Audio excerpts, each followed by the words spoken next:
et c'est d'un point de vue évolutionnaire en parlant de Richard Dawkins, si tu expliques, c'est un truc qui manque à énormément de personnes. C'est la psychologie évolutionnaire. La psychologie évolutionnaire, elle te permet de comprendre les comportements sociaux, les émotions, les sentiments d'une manière complètement différente. Il y a énormément de personnes aujourd'hui qui ne comprennent pas pourquoi elles ressentent de la colère ou de la tristesse ou de la jalousie.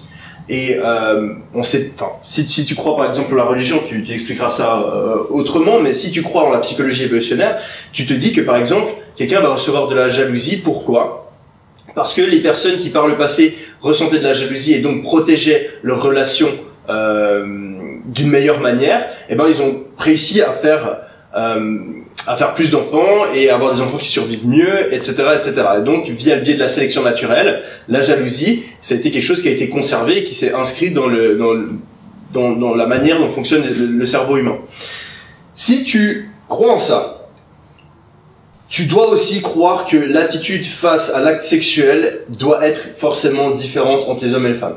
Parce qu'une femme, quand elle a un acte sexuel, elle a beaucoup de chances de tomber enceinte et donc de ne plus pouvoir avoir d'enfant pendant 9 mois, de devoir s'occuper de l'enfant et ensuite de devoir éduquer un enfant. Alors qu'un homme, quand il a un acte sexuel... Entre-temps, il y a eu la contraception et ça a changé. Non, mais là on parle de psychologie évolutionnaire. Donc tu parles de réactions, de sentiments, d'émotions qui vont être contre ton gré. Entre-temps, il y a McDo est arrivé, mais pour autant on s'est pas habitué et c'est pour ça qu'on bouffe tous du McDo parce que si... il y a 2000 ans, tu trouvais un McDo, ben ça te faisait survivre pendant une semaine, c'était super bon pour toi. Donc ton corps pense que c'est quelque chose qui est bon pour toi. Ouais. Dans la société actuelle, c'est plus le cas.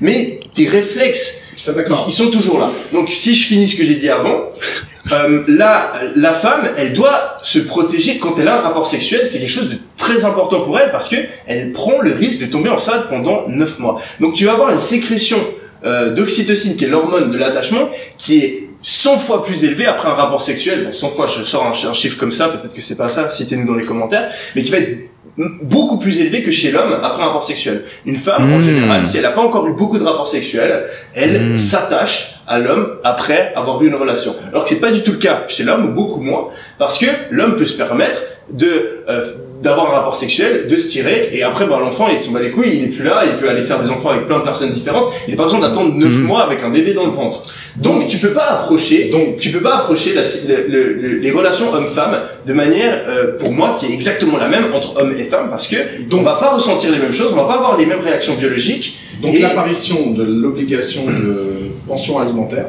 et le fait que maintenant, un homme qui fait un enfant risque de devoir payer toute sa vie pour cet enfant, là, avec des années d'intégration de ça, va finir par faire que les hommes... Non, il y a plus d'évolution, il y a plus de sélection naturelle aujourd'hui. Tout le monde survit. Donc tu n'as plus il y a plus de sélection des gènes qui se permettent. Si les mecs qui font des enfants finissent tous broke avec les enfants... Oui, ils peuvent tout à fait faire un enfant. Donc il y a plus d'évolution. Ok. Faire c'est d'ailleurs un problème. Il y a une dégénérescence de la qualité des gènes humains. Et t'as des darwinistes absolutistes qui pensent qu'il faudrait tuer les gens les moins intelligents, il faudrait tuer les gens les moins forts physiquement parce que la race humaine est en train de dégénérer. Mais ce que je veux dire par là, c'est que tu prends ce truc-là qui est un phénomène physique lié à l'évolution naturelle, et en fait tu te rends compte que forcément, ben, par exemple la femme, et c'est bien connu, une femme elle s'attache beaucoup plus vite à un homme dans une relation en moyenne, et donc tu peux pas approcher pour moi les relations hommes-femmes, les relations sexuelles, les relations avec un œil qui est 100%, on est exactement les mêmes.